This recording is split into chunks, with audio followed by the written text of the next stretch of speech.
औज़ुबिल्लाहिमिनश्शैतानिर्रजीम बिस्मिल्लाहिर्रहमानिर्रहीम अल्लाहुम्मा सल्लि अला मुहम्मद व आलि मुहम्मद व अज्जिल फ़रजहम। मोमिनीन किराम सलामुन अलैकुम व रहमतुल्लाहि व बरकातुहू। आप देख रहे हैं मसाइल और अहले बैत। जैसे कि मुतहरात की बहस चल रही है, मैंने बताया कि मुतहरात 12 हैं और धीरे धीरे उनके अक़साम की तरफ हम आगे बढ़ते चले जा रहे हैं, जिसमें से पानी का ज़िक्र हो गया है, ज़मीन का ज़िक्र हुआ और सूरज का ज़िक्र हुआ कि ये किन-किन शराइत से पाक करता है। अब आइए चौथी चीज़ की तरफ चलते हैं, जिसका नाम है इस्तिहाला। इस्तिहाला भी मुतहरात में से एक किस्म है। आइए पहले सवाल की तरफ चलते हैं कि इस्तिहाला क्या होता है। यानी जो मुतहरात में इस्तिहाला बताया गया है, तो ये इस्तिहाले से आप क्या समझते हैं, इससे क्या मुराद है, इसकी तारीफ़ क्या है। तो आप देखें कि नजिस चीज़ की हकीकत इस तरह से तब्दील हो जाए कि किसी दूसरी चीज़ की शक्ल इख्तियार कर ले तो वो पाक है। यानी कोई चीज़ नजिस थी और वो किसी दूसरी शक्ल में इख्तियार ले ले, यानी अपनी सूरत बदल ले। पहले वो चीज़ नजिस थी, लेकिन अब उस चीज़ की हकीकत बदल गई है, दूसरी शक्ल बदल गई है, तो इस सूरत में वो चीज़ पाक शुमार होती है। इसी को इस्तिहाला कहते हैं, यानी नजिस चीज़ की हकीकत दूसरी चीज़ में बदल जाना, इसी का नाम इस्तिहाला है। इसकी चंद मिसालें मौजूद हैं कि नजिस लकड़ी जल जाए और राख या धुआं बन जाए। जैसे कि नजिस लकड़ी को जला दिया जाए, जलाने के बाद उसका राख हो या धुआं हो या कोयला हो, तो ये बदलने से, दूसरी शक्ल बदलने से ये पाक शुमार होता है। नजिस लकड़ी नजिस थी, लेकिन जैसे ही इसको जलाया गया तो इसकी जिन्स बदल गई, अब वो कोयले में तब्दील हो गया, धुएं में तब्दील हो गया, तो इस सूरत में वो पाक शुमार होता है।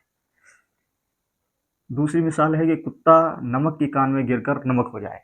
यानी कोई कुत्ता था कि जो नमक के कान में गिर गया, नमक की खदान में गिर गया, तो ऐसी सूरत में वो पाक शुमार होता है, क्योंकि वो कुत्ता अब नहीं रहा बल्कि वो नमक बन गया है, तो इस सूरत में वो पाक है।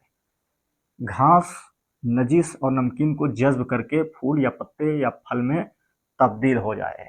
अब कोई घास था, लेकिन आगे चलकर वो किसी दूसरी चीज़ में बदल गया। मिसाल के तौर पे फूल, पत्ते या फल में वो घास बदल गई है, तो इसी सूरत में वो पाक शुमार होता है। चौथी चीज़ है कि हलाल गोश्त हैवान नजिस पानी पी ले और उसके बदन में पेशाब, गोबर या पसीने में तब्दील हो जाए तो पाक है। जैसे हलाल गोश्त जानवर है कि जिसने जो है नजिस पानी पी लिया है या कोई निजासत खा ली है, तो ऐसी सूरत में अगर वो निजासत उसके पेशाब और गोबर और पसीने में तब्दील हो जाए तो उससे कोई हर्ज नहीं है, बल्कि वो पाक शुमार होता है। इसी का नाम इस्तिहाला है। लेकिन अगर तब्दीली इस तरह से हो कि उस चीज़ की जिन्स तब्दील ना हो, सिर्फ उसका नाम या सिफत बदल जाए, तो वो पाक नहीं होगी। लेकिन तब्दीली इस तरीके से हो रही है कि उसकी सिफत और उसका नाम बस बदल रहा है, तो ऐसी सूरत में वो पाक नहीं होती है। तो लिहाजा सिफत और नाम बदलने से काम नहीं चलेगा जब तक कि उसकी जिन्स ना बदल जाए। तो जिन्स का बदलना ज़रूरी है। इस्तिहाला में यह ध्यान रखा जाए कि जिन्स अगर बदली है तब इस्तिहाला कहलाएगा, अगर नाम और सिफत बदला है तो इस्तिहाला नहीं कहलाएगा।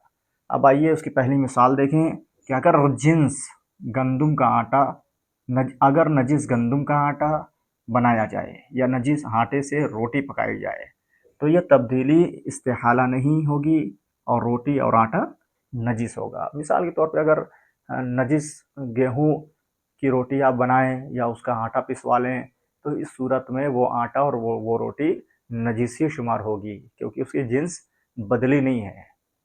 तो लिहाजा इस सूरत में वो नजिस है, वो इस्तिहाला नहीं कहलाएगा।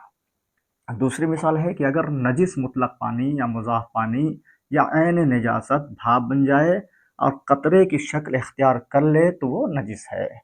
जैसे कि मुतलक पानी की जो नजिस हो या मुज़ाफ पानी हो या ऐन निजासत में से कोई शक्ल हो, जैसे पेशाब वगैरह, ऐन निजासत में से कोई भी नजिस चीज़ हो, अगर वो भाप की शक्ल में इख्तियार कर ले और कतरा बन जाए, मिसाल के तौर पर भाप इतना ज़्यादा हो कि वो कतरे में तब्दील हो जाए, तो ऐसी सूरत में वो चीज़ नजिस शुमार होती है।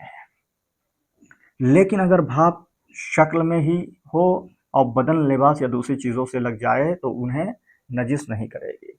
लेकिन अगर सिर्फ भाप है तो इस सूरत में बदन हो या कपड़ा हो या दीगर कोई भी चीज़ है, वो उससे नजिस नहीं होगी। मिसाल के तौर पे ठंडे का मौसम आ ही रहा है, اور ٹھنڈے میں یہ ہوتا ہے کہ پیشاب کرتے وقت اس کا بھاپ جو ہے اڑتا ہوا نظر آتا ہے. تو ایسا بھاپ اگر بدن میں لگ جائے تو اس سے کوئی حرج نہیں ہے. لیکن اگر اس بھاپ کے قطرات بن جائیں تو ایسی صورت میں وہ نجس ہو جاتا ہے، لیکن بھاپ سے کوئی حرج نہیں ہے.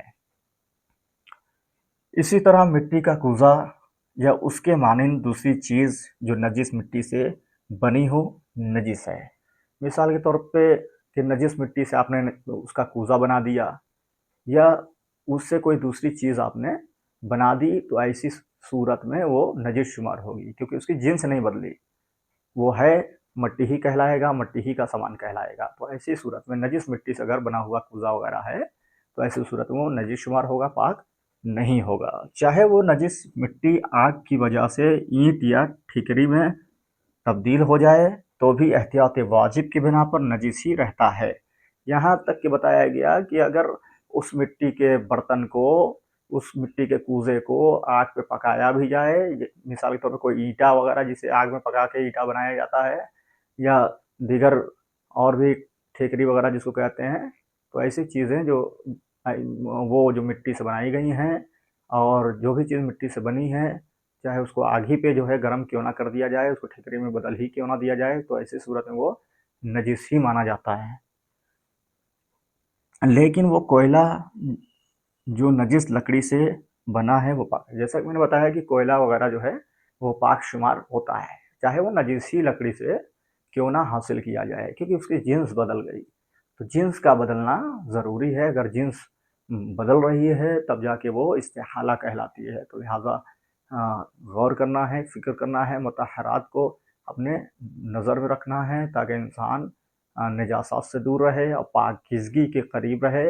اور جب بھی انسان کا بدن یا لباس نجس ہو جائے تو اسے پتہ ہونا چاہیے کہ ہم کس چیز سے پاک کریں اور کیسے پاک کریں. لہٰذا ہم آپ کے سامنے یوں ہی روبرو ہوتے رہیں گے اور نئے نئے مسائل آپ کے سامنے لا کر آپ کو نئی نئی باتیں بتاتے رہیں گے. انشاءاللہ دعاؤں میں یاد رکھیے گا. والحمدللہ رب العالمین. اللہم صلی علی محمد وعلی محمد وعجل فرج.